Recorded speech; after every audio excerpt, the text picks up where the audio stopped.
आपने iPhone 17 Pro Max और Samsung S25 Ultra के कंपैरिजन के बहुत सारे वीडियोस देखे होंगे। सबने आपको बताया होगा कि किसका कैमरा बढ़िया है, किसका परफॉर्मेंस बढ़िया है, क्या चीजें कैसी हैं। लेकिन इस वीडियो में आप देख रहे हो एक यूजर को जो इस फोन को बस कंपैरिजन के लिए नहीं, एक एक्सपीरियंस करने के लिए बहुत टाइम से यूज कर रहा है। यूजर यानी मैं यूज कर रहा हूँ। दैट्स व्हाई मैं आपको एक स्पॉइलर दे देता हूँ कि इस वीडियो को आप एंड तक देखोगे और उसके बाद आपको ये जाके पता चलेगा कि भाई मेरे को दोनों ही फोन्स अच्छे लगे। इसके बहुत ही ज्यादा चांसेस है, बट फिर भी इस वीडियो में हम बहुत ही हद तक डिफरेंशिएट करने वाले कि कौन सा फोन ज्यादा बढ़िया। बिकॉज यार बहुत सारे लोग अब दोनों फोन तो ले नहीं सकते, कौन सा फोन किसके लिए अच्छा है, सारी चीजें देखेंगे, लास्ट तक देखो। इससे पहले मैं iPhone 16 Pro यूज कर रहा था, ये Pro Max पहले मैं Pro यूज करता था बिकॉज मेरा थॉट यही रहता था कि एंड्रॉइड में मेरे को थोड़ा सा बिगर डिस्प्ले वाला फोन चाहिए और एक मेरे पास थोड़ा सा कॉम्पैक्ट फोन होना चाहिए। दैट्स व्हाई Pro यूज करा करता था। बट इस बार मैंने सोचा कि भाई आईफोन का भी थोड़ा बड़ा डिस्प्ले, बड़ी बैटरी वाली फोन ट्राई करके देखते हैं कि ये एक्सपीरियंस करने में कैसा रहता है। एप्पल ने 16 Pro Max के टाइम पे टाइटेनियम फ्रेम दिया था, वो मेरे को थोड़ा सा ज्यादा बेटर लगता था। एल्यूमिनियम यूनी बॉडी भी सही है, इन हैंड फील बढ़िया सा आ जाता है, लेकिन इन हैंड फील के मामले में S25 Ultra बहुत ही ज्यादा बेटर है। मतलब इसका बॉक्सी सा डिजाइन है, हाथों में होल्ड करने में सही सा रहता है। ये इतना बड़ा फोन है फिर भी हाथों में एकदम पकड़ने में कोई भी दिक्कत फील नहीं होती है, लेकिन इसे पकड़ने में थोड़ी सी दिक्कत तो होती है अगर आप दोनों को कंपेयर करोगे तो। और वेट के मामले में भी 17 Pro Max थोड़ा सा हेवी है और हाथों में ये चीज फील होती है। मतलब S24 Ultra थोड़ा सा जैसा ईट सा फील होता था, मतलब ऐसा भारी हेवी सा फील होता था, लगता था किसी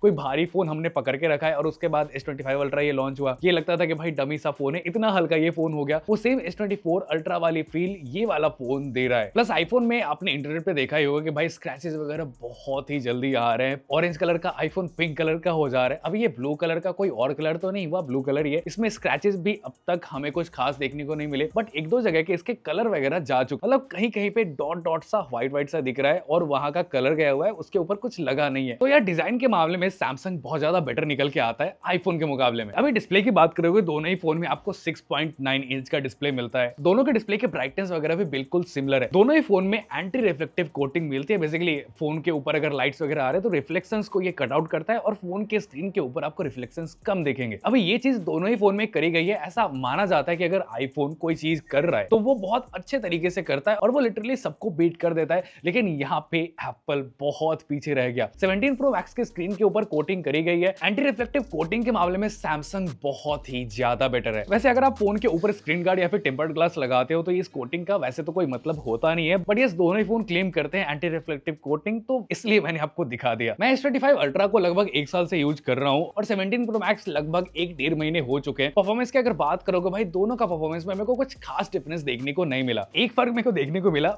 आईफोन में अगर आपने एक गेम खोल लिया उसके बाद कोई दूसरा ऐप यूज नहीं कर सकते, बट सैमसंग में आप एक बार में 2-2 गेम्स आराम से चला सकते हो। जितने ऐप्स चाहो उतने ऐप्स खोल के अपने स्क्रीन पे यूज कर सकते हो, तो ये चीज बहुत सही सी हो जाती है। यार एप्पल वालों से मैं एक चीज कहना चाहूंगा, ठीक है स्प्लिट स्क्रीन या फिर जो भी है तुम्हें फीचर नहीं देना है मत दो, बट यार बैकग्राउंड में जो किल होता है ना, जो भी चीजें, वो चीज फिक्स होना बहुत ज्यादा जरूरी है। आपने व्हाट्सएप पर कोई फोटो अपलोड करके लगा दिया कि भाई ये अपलोड हो जाएगा, अगर आपने व्हाट्सएप बंद कर दिया भाई वो फोटो अपलोड होगा ही नहीं, ऐसा ही वो फेल्ड वेल्ड होके ऐसा पड़ा रहेगा। जब तक आप व्हाट्सएप ओपन करके नहीं रखोगे फाइल्स अपलोड नहीं होंगी। ये चीजें पहले इंस्टाग्राम पे भी होती है, मेरे साथ ऐसा बहुत दिक्कत होता है। अपना क्या आदत है ना एंड्रॉइड का, हमने स्टोरी लगाने के लिए अपलोड बटन दबाया, पोस्ट बटन पे क्लिक किया, इंस्टाग्राम ऐप को बंद किया, हम ऐसा सोचते हैं कि ये थोड़ी देर बाद स्टोरी अपलोड हो जाएगी अपने आप, बट आईफोन में वो चीज होती नहीं थी और मैं बहुत बार स्टोरी लगाने के लिए लगा देता था और मुझे 2-3 घंटे बाद पता चलता था कि स्टोरी तो लगी ही नहीं है। वैसे इंस्टाग्राम में तो ये वाली चीज फिक्स हो गई है, अब इंस्टाग्राम बैकग्राउंड में किल नहीं हो रहा है, बट व्हाट्सएप, टेलीग्राम अगर कहीं पे भी फाइल अपलोड करोगे, अगर किसी भी दूसरे ऐप को आप बैकग्राउंड में चलाने का ट्राई करोगे तो नहीं काम करता है। ये बहुत बड़ी दिक्कत है। देखो मैं एक हार्डकोर एप्पल और सैमसंग दोनों यूजर हूं। मैं दोनों ही ब्रांड के टॉप जो फोन्स होते हैं वो अपने साथ कैरी करता हूं। उसके पीछे बहुत सारे रीजंस है। बहुत जगह पे ऐसा होता है कि Samsung better photos, better videos निकालता है, बहुत जगह पे सैमसंग नहीं निकाल पाता है, वहां पे एप्पल वो चीज को संभाल लेता है। दैट्स व्हाई मुझे 2 फोन्स कैरी करने पड़ते हैं जो बेस्ट फोन्स है एप्पल के और सैमसंग के। बट इस S25 Ultra को मैं ऑलमोस्ट अब 1 साल ऑलमोस्ट होने ही वाले हैं, सो इतने टाइम से यूज कर रहा हूं और मैंने आज तक इस फोन के ऊपर कोई भी कवर नहीं लगाया है और यहाँ तक कि भाई इस फोन के स्क्रीन पे भी कोई स्क्रीन गार्ड नहीं है, फिर भी इस फोन पे एक भी स्क्रैचेस आपको देखने को नहीं मिलेंगे। दोनों का डिस्प्ले इक्वली बहुत ही ज्यादा सॉलिड है, मतलब डिस्प्ले में आपको कुछ खास फर्क फील नहीं होने वाला है, लेकिन लिटरली आपको पता भी नहीं चलेगा कि इसके ऊपर कोई कोटिंग करी गई है। नॉर्मल यूजेस में भी कुछ फर्क नहीं देखा और एकदम हेवी गेमिंग अगर मैंने करने का ट्राई करा, जो मैं यूजुअली करता नहीं हूँ, कभी कभी बाई चांस कर लेता हूँ, उसमें भी मुझे कुछ खास फर्क देखने को नहीं मिला। अगर ये इतना इतना महंगा आईफोन इतनी छोटी छोटी चीजें नहीं कर सकता है तो भाई तो इस फोन के अंदर इतना क्रेजी परफॉर्मेंस डालने का क्या मतलब बनता है। कुछ चीजें हैं जो मेरे को आईफोन 17 प्रो मैक्स में ज्यादा बेटर लगी। अभी नॉर्मली यूज करने में परफॉर्मेंस में डिफरेंस फील नहीं होता है। नॉर्मली आप गेमिंग भी करोगे तो आपको परफॉर्मेंस के मामले में कोई भी डिफरेंस फील नहीं होगा, बट अगर आप बहुत ही ध्यान से गेमिंग करते हो देन आपको कुछ फर्क देखने को मिलेगा। कुछ टाइम ऐसा फील होगा कि आईफोन ज्यादा स्मूथली गेम्स को हैंडल कर पा रहा है, स्पेशली बहुत सारे गेम्स आईफोन में एकदम मैक्स्ड आउट सेटिंग्स पे चलते हैं। जैसे जेंशिन इंपैक्ट आईफोन में 120 एफपीएस पे चलता है, लेकिन वहीं पे सैमसंग में 60 एफपीएस पे चलता है। देन आईफोन और सैमसंग दोनों में ही बैटरी ऑलमोस्ट सेम है, बट दोनों ही फोन को जितना मैंने यूज किया है आईफोन ज्यादा बेटर बैटरी बैकअप निकाल के दे रहा है। ऑन पेपर आप देखोगे तो 10 घंटे का अप्रॉक्स ये स्क्रीन टाइम निकाल के देता है, जबकि सैमसंग 6 घंटे 6.5 घंटे में खत्म हो जा रहा है। देन फोन में एक और चीज मैं बहुत ही ज्यादा चेक करता हूँ, वो होता है फोन के स्पीकर्स, बिकॉज यार मैं गाने वाने बहुत ज्यादा सुनता हूँ और बहुत बारी ऐसा होता है कि मेरे आसपास कोई स्पीकर वगैरह नहीं होता है तो मैं फोन के स्पीकर पे ही गाने बजाता हूँ। साउंड तो आपको दोनों ही फोन में बहुत ही क्रेजी मिलता है, बहुत ही ज्यादा लाउड दोनों ही फोन के अंदर मिलता है, बट आईफोन बहुत ही ज्यादा बेटर निकल के आता है। साउंड की जो रिचनेस है, साउंड की जो क्वालिटी है, जो साउंड के डिटेल्स है, वो बहुत ही ज्यादा बेटर है as compare to Samsung.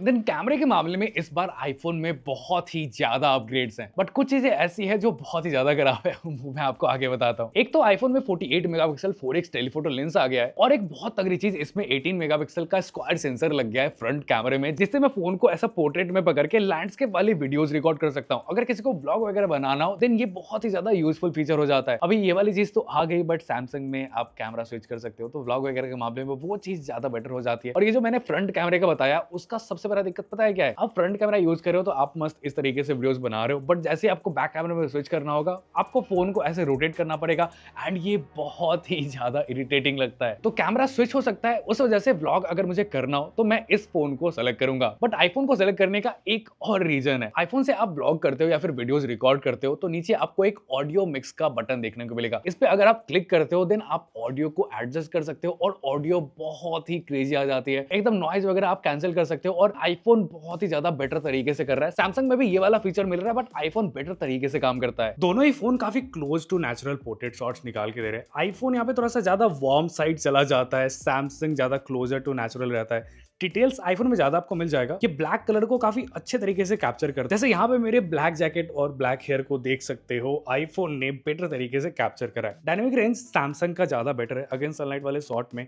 IPhone ने ब्लैक को लिटरली क्रश सा कर दिया है। स्किन टोन मुझे दोनों ही फोन का काफी सही सा लग रहा है। आईफोन ने बस थोड़ा सा वार्म करके रखा है। सैमसंग कभी कभी वाश्ड आउट फोटोज लेता है, एंड इस चीज की इशू आपको आईफोन में देखने को नहीं मिलेगी। आई थिंक सैमसंग का 3x लेंस लाइट को अच्छे तरीके से कैप्चर नहीं कर पा रहा है। बाकी अल्ट्रा वाइड में सैमसंग का डायनेमिक रेंज देखो बहुत अच्छे तरीके से इसने मेंटेन करा है। आईफोन ने मेरे ब्लैक पैंट और जैकेट की डिटेल्स को लिटरली क्रश सा कर दिया है। 5x पोर्ट्रेट शॉट्स में दोनों ही फोन एकदम नेक टू नेक परफॉर्म कर रहे हैं। मुझे आईफोन के फोटो ज्यादा क्लोज टू नेचुरल साइड लग रहा है, जबकि सैमसंग थोड़ा सा पंची कलर्स में फोटोज निकाल रहा है। कभी कभी कलर सैमसंग वॉश्ड आउट भी कर दे रहा है, बट आईफोन में ऐसा कुछ भी इशू हमें देखने को नहीं मिल रहा है। सैमसंग का ब्लर इफेक्ट या फिर बोके इफेक्ट ज्यादा एग्रेसिव है। अब इसके पीछे ये भी रीजन हो सकता है कि सैमसंग में हम अपर्चर सेट नहीं कर सकते, ब्लर की इंटेंसिटी कितना होना चाहिए वो सेट करना होता है, तो इसमें थोड़ा बहुत ऊपर नीचे हो सकता है, तो इस पे ज्यादा हम कुछ कह नहीं सकते। बाकी अगर ब्लर देखोगे ना तो सैमसंग का ब्लर थोड़ा सा ज्यादा बेटर तो दिखाई दे रहा है। अभी अगर सेल्फीज की बात करेंगे तो आईफोन यहाँ पे क्लियर विनर है। इस बार आईफोन ने सेल्फी के ऊपर बहुत ही ज्यादा काम करा है। एक तो इसमें आपको डिटेल्स बहुत ज्यादा सही मिलेंगे, कलर्स स्किन टोन काफी एकदम परफेक्ट सा है, थोड़ा सा वार्म साइड है, बट बहुत बढ़िया फोटोज आए हैं। सैमसंग का एक चीज बढ़िया है, सेल्फी के मामले में ये डायनेमिक रेंज थोड़ा सा अच्छे तरीके से मेंटेन कर रहा है। मेरे हेयर्स फेशियल हेयर्स की डिटेल्स को अच्छे तरीके से रिटेन कर रहा है। इंडोर शॉट्स पे आओगे तो यहाँ पे किसी एक को चूज करना बहुत ज्यादा डिफिकल्ट है। सैमसंग शॉट्स को थोड़ा सा ब्राइट करने का कोशिश कर रहा है और आईफोन थोड़ा सा नेचुरल करने का ट्राई कर रहा है, और उसके चक्कर में बहुत टाइम डार्कर फोटोज या फिर थोड़े पीले तरीके के फोटोज निकाल के दे रहा है। इंडोर शॉट्स में अगर लाइट पीछे से आती है तो आईफोन में अभी भी ये इशू है कि इसने मेरे जैकेट टी शर्ट के डार्क कलर को अच्छे तरीके से कैप्चर नहीं किया, बट अगर लाइट फ्रंट से आ रही है इंडोर फोटोज में तो iPhone no doubt clear winner बन जाता है। इंडोर के मामले में भी सेल्फीज आईफोन ज्यादा बेटर क्लिक कर पा रहा है। सैमसंग का स्किन टोन बेटर है, बट ओवरऑल अगर फोटो देखोगे तो आईफोन की फोटोज ज्यादा बेटर दिखती है। अब आते हैं जूम फोटोज में, यहाँ देख सकते हो अल्ट्रा वाइड से लेके 2x तक आईफोन सैमसंग से बेटर जूम शॉट्स ले रहा है। 3x वाले फोटोज में सैमसंग ज्यादा बेटर है, फिर 4x वाले फोटोज में आईफोन ज्यादा बेटर फोटोज ले रहा है, और फिर जैसे ही हम 5x लेंस पे स्विच होते हैं सैमसंग ज्यादा डिटेल के साथ फोटो कैप्चर कर पा रहा है। वैसे आईफोन का मैक्स ऑप्टिकल जूम 4x तक का है, बट इसको हम डिजिटली 40x तक जूम कर सकते हैं, और 40x पे दोनों ही फोन किस तरीके के फोटोज ले सकते हैं वो आप यहाँ पे देख सकते हो। तो अभी हम स्टूडियो लाइट में जहाँ पे हमने यूट्यूब वीडियो शूट करा है और दोनों साइड से लाइट लगी हुई है, पूरा स्टूडियो लाइट है, और उसके बाद दोनों ही फोन किस तरीके की वीडियो निकाल पा रहा है ये आपको स्क्रीन पे दिख रहा होगा कि कौन बढ़िया तरीके से निकाल रहा है। आवाज भी अभी इन्हीं के माइक से रिकॉर्ड हो रही है जो अभी आप सुन रहे हो। दोनों ही फोन में आप ऑडियो को इंप्रूव कर सकते हो, एडिट वगैरह करके इंप्रूव कर सकते हो। उसके बाद किस तरीके की ऑडियो आ रही है ये अभी आपको सुनाई दे रही होगी। अगर दोनों ही फोन में हम सिनेमैटिक मोड ऑन करते हैं, basically portrait video mode on करते हैं सेम लाइटिंग में, तो दोनों ही फोन कुछ इस तरीके की क्वालिटी निकाल के दे सकता है। और अभी भी आवाज इन्हीं दोनों के माइक से रिकॉर्ड हो रही है, आवाज अभी वाली एडिटेड बिल्कुल भी नहीं है। बट यार पोर्ट्रेट वीडियो मोड बहुत ज्यादा क्रेजी हो जाती है अगर आपको फोन से वीडियोस बनाने, बैकग्राउंड वगैरह बहुत मस्त ब्लर होता है, और कौन किस तरीके से एज डिटेक्ट कर पा रहा है वो आपको देख के आइडिया लग रहा होगा। और उसके बाद अगर 2x में पोर्ट्रेट वीडियो में वीडियोस आप रिकॉर्ड करोगे तो कुछ इस तरीके की क्वालिटी देगा। सो अगर आपको एक यूट्यूब वीडियो बनानी हो, आपके पास एक अच्छी लाइट हो, तो इस तरीके की क्वालिटी आपको ये दोनों ही फोन्स निकाल के दे सकता है, जो देख के आप अंदाजा लगा सकते हो। दोनों ही फोन से अगर आप वीडियो रिकॉर्ड करते हो, अभी सनलाइट मतलब बेसिकली लाइट पीछे के साइड से आ रही है और सामने भी है, जिससे टकरा के मे भी मेरे फेस के ऊपर आ रही हो। उसके बाद दोनों ही फोन कुछ इस तरीके की क्वालिटी निकाल के दे रहा है। अभी प्रॉपर सनलाइट मेरे पीछे से आ रही है और फिर सनलाइट मेरे पीछे से गायब हो चुकी है क्वालिटी, और ये अभी एक वॉकिंग शॉट है, सो क्वालिटी कुछ इस तरीके की निकाल के देगा, और आवाज दोनों ही फोन के माइक से ही रिकॉर्ड हो रही है। पोर्ट्रेट वीडियो में हम स्विच करते हैं 4K 30 fps में, देन दोनों ही फोन कुछ इस तरीके की क्वालिटी निकाल के देगा। सेम लाइटिंग सेम सब कुछ है, और अभी सनलाइट डायरेक्टली मेरे पीछे आ रही है और अभी कैमरे पे भी आ रही है, और किस फोन में किस तरीके की क्वालिटी निकाली है, कहाँ क्या दिक्कतें दी हैं वो आपको पता चल जाएगा। दोनों ही फोन अभी वीडियो रिकॉर्ड कर रहा है पोर्ट्रेट वीडियो में 2x पे, और कलर्स में नो डाउट आपको डिफरेंस पक्का देखने को मिलने वाला है। दोनों ही फोन आपको अलग अलग कलर्स में वीडियोस निकाल के देने वाले हैं, और इस तरीके की क्वालिटी आपको आउटडोर में दोनों फोन से मिलने वाली है। तो दोनों ही फोन के फ्रंट कैमरे से अगर आपको व्लॉगिंग करनी हो तो इतनी कुछ वाइड आपको व्यू मिल जाएगा। और यार कलर्स के मामले में अगर देखोगे ना तो आईफोन ज़्यादा बेटर कलर निकाल के दे रहा है। सैमसंग के कलर्स भी बढ़िया है, बट थोड़ा सा ऐसा वाइटिश टाइप का करता है फेस के स्किन टोन को, ये चीज़ तो आपको देखने को मिलने वाली है।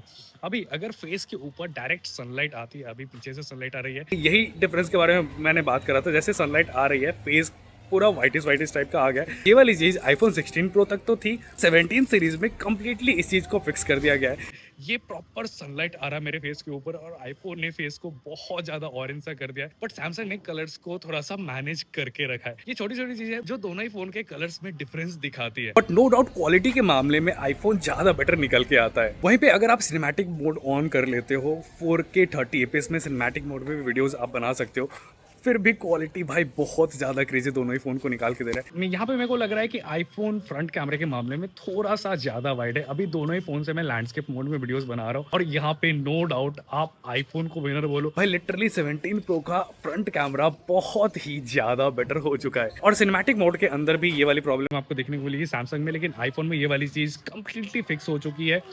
और सामने से अगर फेस पे लाइट आ रही हो देन कलर्स ऐसे रहेंगे। अब कुछ चीजें जो सैमसंग में बहुत ही ज्यादा बेटर है, सबसे पहले तो आपको पता ही है सैमसंग का गैलेक्सी AI। अब गैलेक्सी A के बहुत सारे फीचर्स है, उसका मैंने वीडियो बना के रखा है, वो आपको देखना हो तो आई बटन में वो आप देख सकते हो। सो उसके बारे में अगर हम बात करने लगे तो भाई वीडियो बहुत ज्यादा लंबी हो जाएगी। तो सैमसंग का गैलेक्सी AI फोटोज को एडिट करने के मामले में या फिर आपको एआई रिलेटेड जो भी काम करना हो उसके मामले में बहुत ही ज्यादा बेटर, और आईफोन इस मामले में बहुत ही ज्यादा पीछे है। देन सैमसंग का One UI, इसमें आपको बहुत सारे फीचर्स मिल जाते हैं, बहुत ही ज्यादा ऑप्टिमाइज्ड है। अगर iOS 26 से कंपेयर करोगे तो बहुत ही ज्यादा ऑप्टिमाइज्ड है। इसमें आप गुड लॉक से बहुत सारे एक्स्ट्रा फीचर्स ऐड कर सकते हो। इस तरीके की चीजें आईफोन में करना बिल्कुल भी पॉसिबल नहीं है। बाकी S25 अल्ट्रा में आपको ये एक S Pen भी मिल जाता है, जिससे अगर आपको नोट्स वगैरह बनाने रहते हो या फिर आपको कुछ ड्राइंग वगैरह करना हो तो उस टाइम पे बहुत ज्यादा काम आता है। कहीं पे सिग्नेचर वगैरह करना हो उस टाइम पे भी ये बहुत ज्यादा काम आता है। मैं इसका सबसे ज्यादा यूज करता हूँ जब भी मेरे को नोट्स वगैरह बनाना होता है, कहीं पे मैं मीटिंग के अंदर हो या फिर कहीं पे कुछ हो, मेरे को नोट्स वगैरह बनाना हो, मेरे को बस क्या करना है, S Pen निकालना है, ऐसे स्क्रीन अपने आप वेकअप हो जाता है, मैं लिखना डायरेक्टली स्टार्ट कर सकता हूँ। ये चीज मेरे को बहुत ही ज्यादा सही लगती है। सो दोनों ही फोन के कैमरा वीडियो की मैं बात करता हूँ, so most of the cases में आईफोन बढ़िया वीडियोस आपको निकाल के दे सकता है, वहां पे सैमसंग भी आपको बढ़िया वीडियोस निकाल के दे सकता है। दोनों के वीडियो में हमें डिफरेंस देखने को ये मिलता है कि आईफोन थोड़े से वार्म टोन में वीडियोस फोटोज कैप्चर करता है, लेकिन सैमसंग थोड़ा सा प्रोसेस करके उसे इंडियन स्किन टोन के हिसाब से ऑप्टिमाइज करके रखता है। अभी यार आईफोन ना ज्यादा यूएस के लिए ऑप्टिमाइज्ड है, वहां के स्किन टोन के लिए ऑप्टिमाइज्ड है, और हमारा जो ब्राउन स्किन कलर टोन है उसके हिसाब से ऑप्टिमाइज्ड नहीं है, तो ये उसको थोड़ा सा और ज्यादा ब्राउन करने का ट्राई करता रहता है, जिसे लोग बोलते हैं कि नेचुरल है। बट यार फेस जिस तरीके का दिखता है ना, उस तरीके के कलर्स इसको प्रोड्यूस करने में बहुत दिक्कतें आती हैं। स्पेशली ये दिक्कत तब होती है जब लाइट थोड़ी सी टफ हो और थोड़ा सा लो लाइट अगर हो जाता है, उस टाइम कलर्स बहुत ही ज्यादा वार्म साइड चला जाता है। ये चीज सैमसंग फिक्स करके देता है, बट सैमसंग में आपको थोड़े बहुत क्वालिटी के इश्यूज दिख जाएंगे। बहुत बारी ऐसा होता है कि बहुत वाइटिश टाइप का दिखता रहता है, तो ये थोड़े बहुत प्रॉब्लम्स हैं। एक चीज हमने और नोटिस करा, फ्लेयर्स आईफोन में एकदम ना के बराबर आते हैं, बट सैमसंग में अभी भी फ्लेयर्स वाला प्रॉब्लम है। मतलब अगर आप वीडियो शूट कर रहे हो और राइट साइड में आपके लाइट है, तो आईफोन ज्यादा बेटर तरीके से ऑप्टिमाइज रहता है, बट सैमसंग में अभी भी वो वाली दिक्कत तो आ जाती है। वैसे हाँ, दोनों ही फोन में स्मजेस भाई बहुत ही ज्यादा आते हैं, ये मैं आपको बता देता हूँ।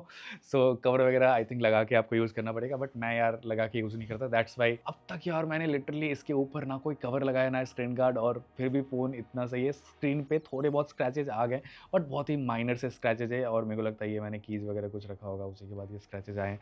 बट आईफोन में हमारे पास एप्पल केयर प्लस है, तो कुछ हो भी जाता है, फिर भी हो जाएगा रिपेयर। एनीवेज हम बात कर रहे थे कि भाई दोनों फोन में से प्रैक्टिकल कौन सा ज्यादा है। सो मोस्ट ऑफ द लोगों के लिए आईफोन ज्यादा प्रैक्टिकल रहेगा, बिकॉज इसमें थोड़ा सा सोशल स्टेटस सिंबल वाली चीज भी आ जाती है, क्योंकि इसमें एक एप्पल का लोगो मिलता है। बाकी कैमरा नो डाउट बहुत ज्यादा बढ़िया है, अगर आपको वीडियोज वगैरह बनाने हो देन ये आपके लिए ज्यादा बढ़िया ऑप्शन रहेगा। लेकिन वही चीज है कि मैनुअल मोड में आप शूट करोगे देन आप बढ़िया वीडियोज निकाल पाओगे। बाकी S25 अल्ट्रा का आप ऐसा सोच सकते हो कि ये एक ऑलराउंडर फोन है, ये आपको बढ़िया कैमरा देगा, बढ़िया डिस्प्ले देगा, बढ़िया बैटरी देगा, और सबसे क्रेजी चीज है इस फोन का One UI और इसका Galaxy AI, भाई दोनों ही बहुत ज्यादा क्रेजी है, और आईफोन इस मामले में बहुत ही ज्यादा पीछे है। और एक और चीज ये है कि रिपेयर कॉस्ट आईफोन का बहुत ज्यादा है सैमसंग के मुकाबले में, तो इस चीज में भी सैमसंग थोड़ा सा बेटर निकल के आ जाता है। तो ये था मेरा ओपिनियन इन दोनों ही फोन्स के ऊपर। आपको क्या लगता है इन दोनों ही फोन्स के बारे में, मेरे को कमेंट करके जरूर बताना। और भी कुछ पूछना हो तो नीचे कमेंट सेक्शन में पूछ सकते हो। यार आप लोगों के लिए कमेंट सेक्शन खोल के रखा है, आप लोग कमेंट नहीं करते यार। वैसे अगर आप लोगों ने अब तक सब्सक्राइब नहीं करा है तो सब्सक्राइब कर लेना। मैं बोलता हूं किसी नेक्स्ट वाली वीडियो में, तब तक के लिए बाय बाय।